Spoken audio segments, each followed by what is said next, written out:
The Vision High School Sports Beat is brought to you by the 11 locally owned Vision Automotive Group dealerships, offering Buick GMC, Dodge Chrysler Jeep Ram, Hyundai, Kia, and Nissan, and the resale division, with locations in Webster, Henrietta, Penfield, Fairport, Canandaigua, Ontario, and Palmyra, and online at visionauto.com.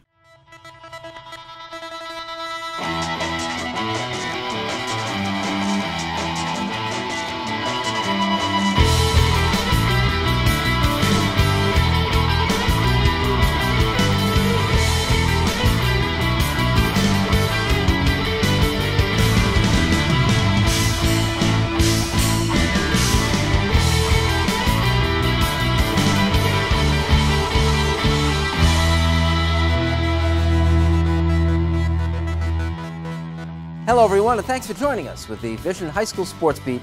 I'm Bill Pucko. Each week at this time we take a comprehensive look at sports in Section 5 in Monroe County, and we begin with our Honor Roll of High School teams, brought to you by Cellino and Barnes. The Honor Roll of High School teams is brought to you by Cellino and Barnes. Cellino and Barnes, injury attorneys, call 888-8888. Don't wait, call or text 8. Here's our Honor Roll of High School teams. At number 3, McQuaid Boys Soccer, off to a 2-0 start. They scored a nice 4-0 win over Hilton. Dan Rooney scored twice. Greece Athena Boys Soccer is at number 2. The Trojans won the Spencerport tournament with wins over Gates Chili and Webster Thomas. Ryan Lindeman and Nick Visca scored 2 goals each. And at number 1, Victor Football for its 13-7 opening night win over Aquinas. Blue Devils became the first Section 5 team to defeat the Little Irish in 10 long years. Which brings us to our team of the week, and for that we go to Penfield, where they're growing the girls' swim program behind a couple of sprinters, the tremendous tandem. 400 every 4,000. Take the mark. Up.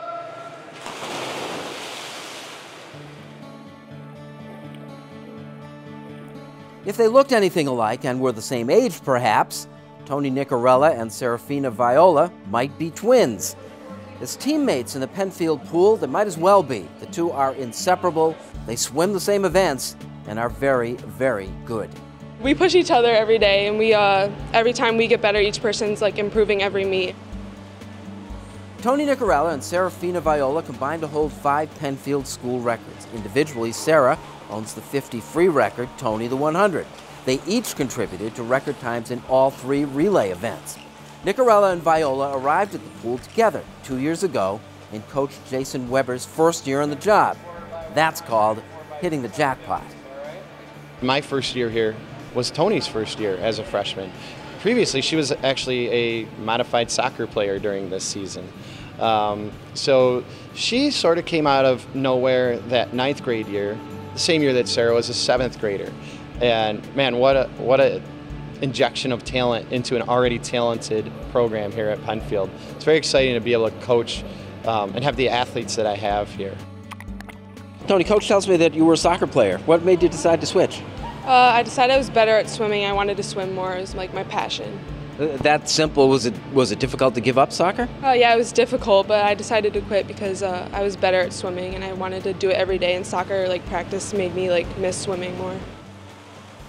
Viola, meanwhile, is a legitimate prodigy. She was swimming states as a 12-year-old 7th grader and was in the school record books before reaching high school. You can always do better, and you can't just be satisfied. You can always get better at something. So I know that, and so I just keep pushing. And I know I am young, and I have a lot of years ahead of me, so I know I can work towards my later years when I get older. Isn't that a good feeling, knowing that you've got so much still ahead of you and having already accomplished a lot? Yeah, it's great. Now I know that I can achieve more of my goals, and I have a lot of years ahead of me, and who knows what I'll do, but I hope it turns out good. The dynamic between the two is really something special. Sarah refers to Tony as her idol. What's it like to have somebody like on the team who refers to you as her idol? It's amazing. She's my best friend, and like we push each other every day. We already planned everything out. Like, I'm going to do her senior speech, and we go to practice every single day together, and we say, oh, we're going to do this today, and we're going to have fun, but we're going to push each other still, and it's really great having her next to my side. The record should continue to fall at Penfield as both are underclassmen, and each will win her share. Usually if somebody were to beat me, I'd kind of be like a little upset about it, but with Tony, if she beats me, I really am just as happy for her as I am for me if it was the other way around. Who's faster right now? Well, I'd say that we're like the same because I might be a little bit faster in the 50, but she might be a little faster in the 100. So it really just depends, but I'd say we're about the same. When we return, Mike Butler of Grease Athena joins us in the Dunkin' Donuts Coach's Corner. And the search is on for the next franchise quarterback when the Vision High School Sports Beat continues.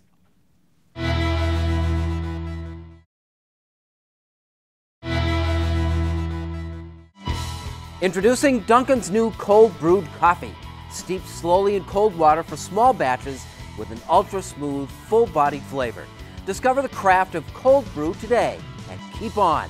America runs on Dunkin'. Welcome back to the Vision High School Sports Beat Coach's Corner, brought to you by Dunkin' Donuts, and it's our pleasure to be joined by Mike Butler, the Grease Athena boys soccer team this week. Coach, back-to-back Section 5 champions with the boys soccer team. Does this afford you politically, as far as coaching goes in a high school, a little extra clout? I don't know about that. I think it's yearly in terms of those things. I'd like to think that it helps our program feel like it's a really good program and something we can achieve yearly. In terms of my clout, I think any coach just puts pressure on themselves year in and year out. But the things you say and the things you do maybe they count a little bit more than they might have before you had this run? I don't know. I'd like to think that maybe in terms of some of those things. But I've always felt pretty supported, even when I came right in and didn't have that. So. What I liked last year, you're defending sectional champions, and the team got off to a bit of a rocky start. Every time I saw you, it was, we'll be okay, we'll be okay. Where a lot of coaches are always saying, you know, we're in trouble, the next team is going to kill us. You took the opposite approach. Yeah, I mean, I don't remember exactly the start we got off to last year, but I do remember when you visited us on one day that it wasn't a real good experience and it wasn't a good game for us. And I think that, again, we knew, similar to the year before, we were very talented and that we had a group that could do it and it would come together. And we, you know, those things, in terms of a loss here or there, was just bumps in the road and we were going to have to grow from. What's your strength? Is there one thing that you can put on and says, I do this well? I think that I get kids to play hard, and I think I'm good in terms of making adjustments and saying, hey, we're not good in this area, so we need to keep working at this and sliding things around. And in the end, I do think I do a pretty good job of getting us ready for sectionals. You've coached boys and girls, and for a large part of your career, you've been a full season, 3-sport coach. How big a grind is that? It's a grind, I guess, in a lot of ways, but I've been doing it for 27 years, so I look at it, in the early parts of it, I was going to college, I was raising 3 kids, I was doing a lot of things, and a lot of what I did at that time was for money as well. But at this point, my kids are older, and I love doing it. So at times it's a grind, but I think most of it on a day-to-day basis, being around the kids and being with the other coaches, is fun. Soccer, boys, girls, there's basketball, golf. You got a favorite? I love soccer and basketball, so those I enjoy probably the most. But I think similar to any kid, as I grew up as a kid, depending on the sport I was in, is what I was having fun doing. So I like the whole process of it, and they're all fun. Coaching boys versus girls, big difference? I'd say I find only 2 small differences. Girls are tough to get back from a water break sometimes, and girls, because they're maybe, I say they're a little sharper at times, they don't mind being attacked as a group or being, you know, called out that way, but they don't appreciate it individually. And boys, if I kind of get at one kid, the other kids tend to kind of back me up and go that route. But other than that, it's the same stuff. Does one suit your style more than the other? I don't think so. I don't care if I'm coaching 3rd grade girls basketball like I did with my daughter, or I'm coaching varsity boys basketball or something. I think it's similar. Obviously, I go at things slightly different, but I have the same passion and enjoyment for it. Alrighty.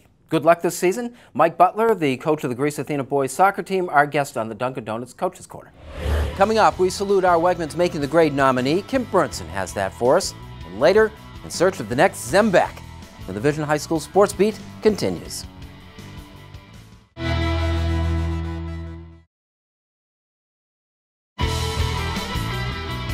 Welcome back and thanks for watching the Vision High School Sports Beat. I'm Kim Burnson.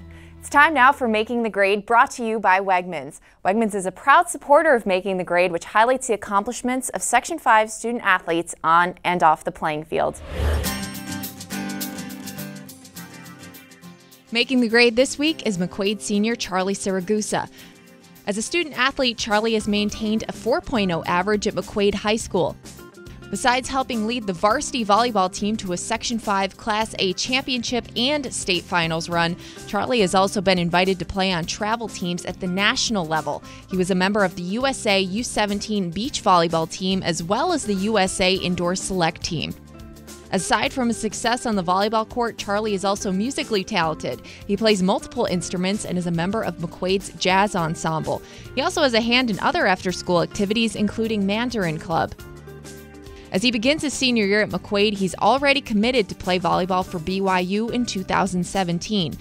For now, his training continues as he looks to lead his team to another successful season.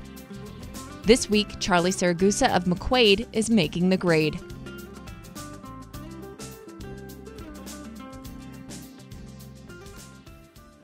If you have a student in mind for our Making the Grade segment, we want your nominations. Send them in to info@classywolf.com. Now here's Bill with the Fidelis Care Section 5 calendar. Fidelis Care offers quality, affordable health coverage for children and adults of all ages at all stages of life. Quality health coverage. That's our mission. Call 1-888-FIDELIS or visit fideliscare.org. Here's what's on tap this week. Monday brings 3 watch-worthy events. Girls soccer finds Fairport at Greece Athena at 4:30.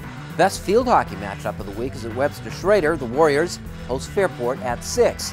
At the same time, Victor hosts Penfield in a battle of 2 traditionally standout boys volleyball teams. On Thursday, it's boys soccer. Victor is at Resurgent Rush Henrietta in a game that begins at 4:30. Friday night lights, 2 big football games. Rush Henrietta plays at Webster Schrader, and Victor, off that win over Aquinas, hosts Pittsford. Kickoffs for both is at 7 o'clock. Then Saturday, Churchville Chi-Life hosts an 8-team girls volleyball tournament with the first games going off at 9 a.m. That's what's happening in the week ahead in our Fidelis Care calendar.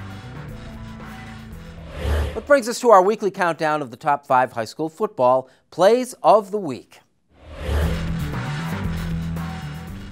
Jim Dalberth Sporting Goods is proud to support student athletes who work hard on the field, in the classroom, and in their communities. Jim Dalberth Sporting Goods. Shoes, sports, service. Here are our Week 1 high school football plays of the week, brought to you in cooperation with Varsity Media.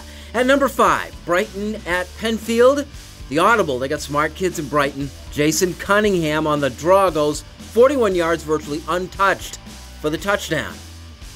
And number 4, Spencerport versus Monroe. Welcome back to football, Monroe. The Rangers and that freakish offense.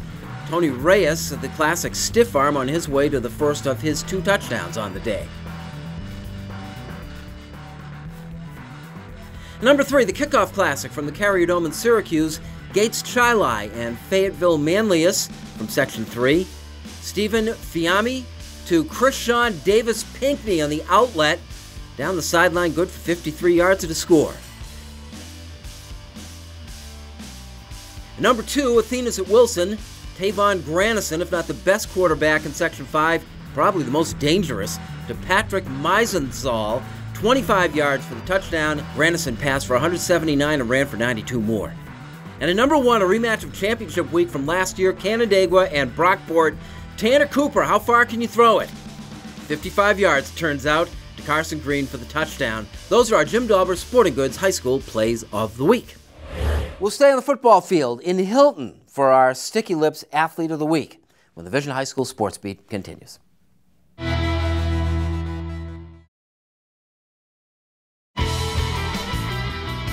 Welcome back. Thanks for joining us. This is the Vision High School Sports Beat, and I'm Bill Pucko. It is time now for our Honor Roll of High School Athletes, brought to you by Injury Free Coalition for Kids. The Injury Free Coalition for Kids of Rochester and the Smart Teen Driving Program, funded by the Allstate Foundation, encourages teens to pay attention, not get distracted, and to drive safely. Here's our Honor Roll of High School Athletes. At number 3, Allie Prescott of the Fairport field hockey team Allie scored a hat trick, getting all 3 of the Raiders' goals in a 3-2 win over Webster Thomas. And number 2, the breakout football player of the week, Zach Bucci. Quarterback Rush Henrietta passed McQuaid. Zach threw for 236 yards and a couple of touchdowns. And at number 1, Maddie Lowe, Webster Schrader girls soccer. Maddie scored 2 goals with an assist against Greece Athena and then added 2 more goals against Churchville Chili, both wins for the Warriors. And now, Sticky Lips presents our Athlete of the Week. Is your school looking to raise money? Sticky Lips Barbecue has you covered. Check out our community barbecue fundraisers. Sticky Lips quality is an easy sell. Visit StickyLipsBBQ.com for more details. There isn't another Jake Zembeck out there. There may never be. But somebody has to inherit the Section 5 quarterback mantle from the redshirt freshman at Penn State. He's the heir apparent. It's time to turn the page on the Jake Zembeck football era. The Aquinas star graduated after a 13-0 state championship season that saw him break both the single season and career passing records in Section 5 for yardage and touchdowns on his way to Penn State. So, who's next? Start from the obvious premise that there is no one of Zembeck's impact on the near horizon, and then look west to Hilton, where Jonathan Letta plays. Drive in here, Fig. Green Knight angle, Schmapp. Green Knight's hut. Oh, hut. Not bad, Kyle, not bad. Not bad on front step, too. It's not bad. No, he's outstanding. Does a great job for us. Does everything for us. He's going to be a heck of a player in college when he decides to go next year. And you know, he's just been with us for 4 years. The only 4-year player we've ever had. Razor gun Z stick. Razor gun Z stick on one. Razor gun Z stick on one. That 4-year relationship pays dividends with the quarterback serving as an extension of his head coach on the field. We both trust each other, so if he calls something, I'm not going to question him. Like, he knows what he's doing. It's obviously worked for as long as it has. There's no worry. And then he can trust me to, he trusts like what I see, and he'll take some advice from me, I guess you could say. Do you feel like you're an extension of what he's thinking? To an extent. I mean, we have the same thoughts a lot. Letta's coming off his finest season. The National Honor Society student produced 24 touchdowns last season, 14 passing and another 10 on the ground, along with over 1,700 combined yards in a 7-2 season that ended in a sectional semifinal defeat by a mere 7 points to Aquinas and Zembeck. He's a great player, but he's a great player, but we're different players, so he might do one thing, I try to do another thing. At the end of the day, we're both trying to win. If you can win, you get the job done. That's all you're looking for. Green 8. Green. Down. Stay on, wide player. Go. Good. Get up. Good. Good cut, John. That's a good cut. Green 8. Go. On your feet. Wow. Hilton is among the teams expected to successfully compete against Aquinas in the post-Zembeck era. Right turn. Go! So come work hard, but keep in mind we're all one team. Okay, you're trying to win, but it's all one team. The teams aren't as equal as possible. We'll do our best, whatever. It doesn't matter. When somebody wins and somebody loses, it doesn't make any difference. We're just trying to get better tomorrow and do a little more of a game-like atmosphere. We can be very versatile because you can throw the ball, and we're trying to develop some receivers. We got a good-sized offensive line. Hopefully they can get off the ball and hit somebody. We got a good tailback and fullback. So, you know, we should be pretty well-rounded, I hope, and take some pressure off. Green 8. Green 8's hut. And of Letta? He's awesome. He opens the field up a lot. He's a great player. He gets the ball downfield. He got a good arm, can run really well, and he just gives us a great opportunity to win every week. Where do you think you've got to work on your game? What's an item there that you think, I've got to get better at this year for this team to succeed? Probably just leadership, getting everyone ready to go, and then as it comes down to football, I'd say just making the right reads, trying to minimize turnovers and focus on that so we can get the most out of every possession. Green, nice hut. Get there, hit it. Follow him. Cut. Good, Kyle. Man, it's not bad. Hilton opened the football season with a 27-6 win over East. We'd like to thank our Sports Beat sponsors. Especially the 11 dealerships in the Vision Automotive Group. They make the Sports Beat possible. As do you. Thanks once again for watching, and we'll see you again next week with the Vision High School Sports Beat.